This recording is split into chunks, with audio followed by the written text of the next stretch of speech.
My name is Amy. Currently, I live in my husband Bob's family home. Bob is always busy with work and is often away on business trips. As a result, he is seldom at home, and I live with my mother-in-law and our 3-month-old daughter. Bob's father had already passed away. There used to be another person in our household, Bob's sister, but she had to move out due to her job. Bob's sister was always kind to me, so I liked her. It was sad when she left, but there was another reason why I wanted her to stay. My mother-in-law named Karen keeps harassing me. "Hey Amy, what are you doing? The brat is crying. Go comfort her quickly." She said this while pointing at my daughter. Could you please stop referring to her as a brat? She's your granddaughter." "So what? I hate the sound of a crying child. Just do what I said. Comfort the brat." So I had to interrupt my chores and comfort my daughter. But then, if I don't progress with the housework, she'll be upset about that too. Finally, when my daughter fell asleep, I resumed my work. But then Karen started berating me again. "Stop letting the baby sit on the floor. It's in the way." "Well, but you were the one who said not to spend money on a bulky crib that she'll outgrow soon." "Then carry the baby on your back. Just stop letting her sleep on the floor. It's so inconvenient during the day." With Karen shouting like that, my daughter woke up again. Reluctantly, I picked up my daughter and carried her on my back while I continued with the chores. By 3 months, the baby starts to get quite heavy, and carrying her on my back is a significant burden. Given that I had to do housework in such conditions, my work speed slowed down considerably. Somehow, I managed to finish all the chores by dinner time, but Karen was, "How can you be an unfit housewife if you spend all day and not make much progress with the housework? If I were younger, my mother-in-law would have slapped me, and she was abusive to me again." I was mentally exhausted. After putting my daughter to bed late in the night, I reached out to my husband. "So, your mom is being completely unreasonable." "I see. I'm sorry I can't be there for you. Apologies, I have a meeting coming up. I'll hear more from you later." That's what my husband said before he hung up. My husband, Bob, seems busy too, and I can't really depend on him. I have to stand up to my mother-in-law, Karen, on my own, but I feel utterly helpless by myself. One night, my 3-month-old daughter's crying was exceptionally terrible. Maybe she was hungry or something was bothering her. In any case, she was wailing non-stop. Karen, waking up in irritation, stormed in. "It's so noisy. Shut that brat up. Do you even know what time it is?" It's 11 p.m. It's not too late yet." "Shut up. I usually sleep at this time, don't you know? I can't stand her wailing. Do something now." The angrier Karen gets, the more it scares my daughter, causing her to cry. I understand. Please calm down a little. When you raise your voice, it makes the baby cry even more." "Don't order me around. I'm the one giving orders here. If you can't quiet her in 5 seconds, I swear I'll hit that baby." "What? No way." 1, 2, 3. Indeed, Karen started counting. I want to believe that she would never resort to such inhumane behavior as hitting a 3-month-old baby, but the fact that I can see her doing it is what's terrifying. 5. It seems she's not stopping. Can't be helped. She then readied her fist. "No, you're kidding, right, mother-in-law?" "I can't stand the wailing. Be quiet." And then Karen really did raise her fist to my daughter. I screamed out in disbelief. I never thought she would resort to violence. My daughter was screaming louder than I'd ever heard. Enough of this noise. Shut her up now." She seemed to be completely oblivious to the fact that this was all happening because she had hit my daughter. My daughter ended up with a bruise on her face, and I immediately called for an ambulance. The doctor came and examined my daughter. "Doctor, how is she? My daughter." "Your daughter is..." The doctor paused, and my mind went to the worst possible outcome. "You're joking." No, I apologize for the confusion. Your daughter is fine. There might be a bruise. We thought it might leave a mark, but it'll likely heal without leaving a bruise, so please don't worry." Oh, thank God. I felt a wave of relief wash over me and my strength drain away. "But what happened? Did she fall or something?" "No, nothing like that. It's just, my mother-in-law who lives with us, she did something unimaginable."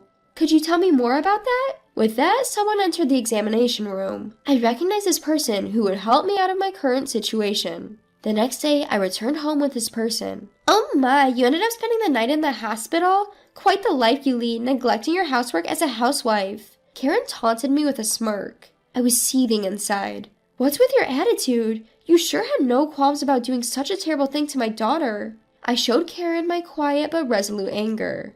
"Huh? What's with the attitude? Got a problem?" "Of course I have a problem now. You did something so horrible to my daughter. Apologize now." When I raised my voice, Karen yelled back. "What the hell? Don't you dare talk back to me. I'm your mother-in-law, you know. A daughter-in-law doesn't dare defy her." Karen's face went beet red, but I did not back down and stared Karen down. "You're getting on my nerves. Don't you dare oppose me." Saying that, Karen hit me this time. "You just raised your hand, didn't you?" "Huh?" "Raising your hand means you're ready, right? Ready for whatever comes next, whatever might happen to you?" At my words, Karen was taken aback. What are you saying? What do you plan to do?" Because of what Karen said, I called someone over. "Please come in." Upon that invitation, the person who entered was my sister-in-law, Rebecca. "Rebecca, why have you come back?" "I heard Amy's baby had to be rushed to the hospital, so I came as fast as I could."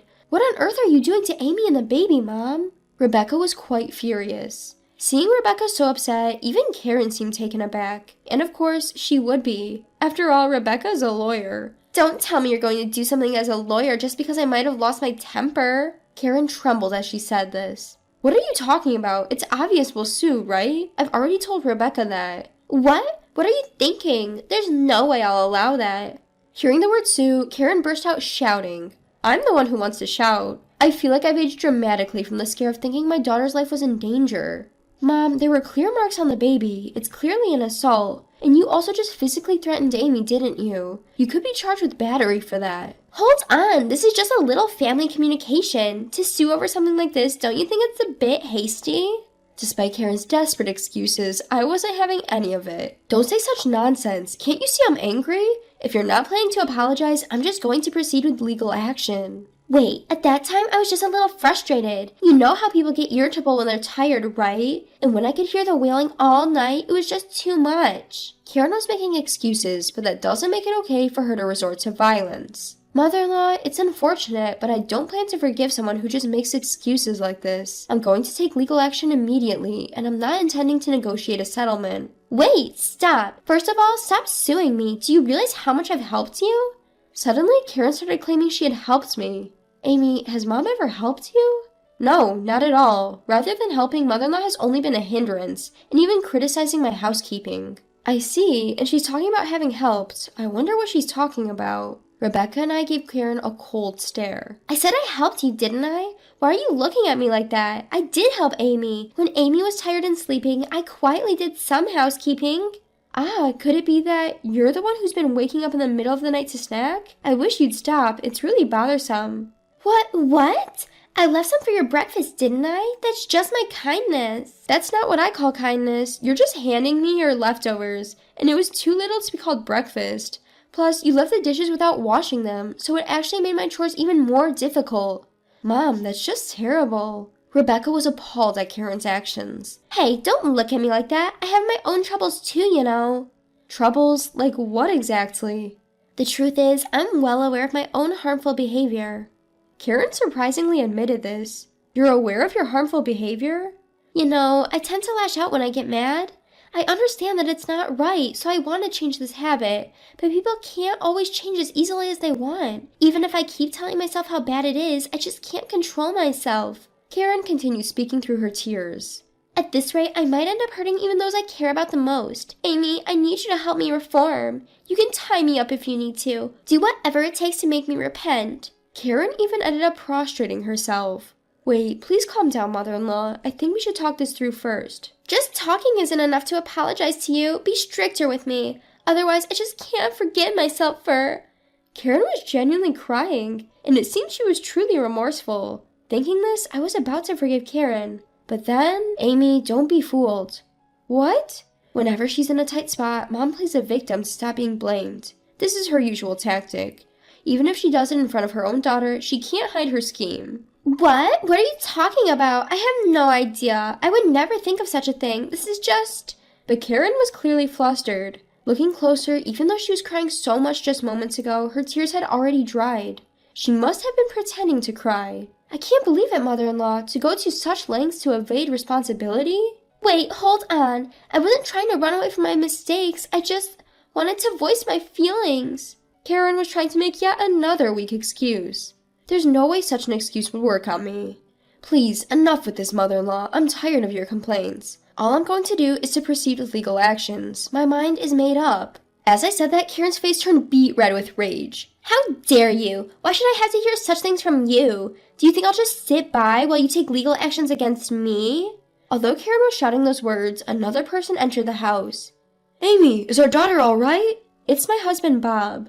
He heard that our daughter had been rushed to the emergency room, and he bowed to his boss and was allowed to come home temporarily. "But Bob, why are you home?" "Mom, that's not what matters right now. I heard you hit our daughter. How could you? I won't forgive this." Bob was shaking with anger. It was natural, as the daughter he cherishes was subjected to violence. Wait a moment, Bob. Why do I have to be told such things? I didn't do anything wrong." "No, you clearly did something wrong.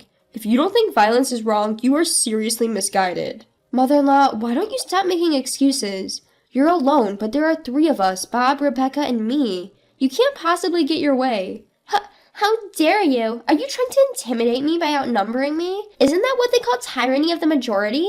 "No, it's not about the tyranny of the majority. It's just that we all agreed to discipline you because you're clearly committed a wrongdoing. It's okay if you're under the illusion that you're not wrong, but please stop causing us trouble." As I clearly said those words, Karen began to cry again. It seems that this time her tears were real. Why has it come to this? What on earth have I done? I didn't do anything wrong. Please forgive me." Karen was looked upon with cold eyes by Bob and Rebecca. They must be feeling incredibly sad inside, as their real mother is such a mess. "Mom, I always thought you were strange, but I never thought you would be this bad. I no longer consider you as my mother." "Neither do I. I'm ashamed to consider such a person as my mother." Wait a minute, what are you saying? You're the children I gave birth to after bearing a lot of pain. How dare you speak to me in such a way?" Even as Karen was crying and shouting, the 2 of them continued to give her a cold stare. "Let's just leave, Amy. I know a cheap motel. We can live there for a while. In the meantime, I'll proceed with the legal actions against Mom. There's also suspicion of assault and battery, so we have to call the police." Police? Please don't call the police. I've been telling you I didn't do anything wrong. Why has it come to this? Even as Karen cried and shouted, I did as Rebecca said and left the house. I hid out for a while in a budget hotel that Rachel had recommended and left the rest up to her. After that, it seems Karen was charged with assault and battery and ended up in jail. Bob and I saw this as an opportunity to find a new home, and we ended up leasing an apartment. Now, our daughter, Bob, and I are living peacefully in our new apartment. Rachel, who helped me so much, is reportedly having fun despite her busy life as a lawyer. When Karen got out of jail, she had no choice but to return to an empty house. It's quite pitiful. Since we haven't told her where our apartment is, there's no way she can come over. Even if she were to find out, there's a security guard at the entrance, so even if she showed up, she'd just be taken away as a suspicious person.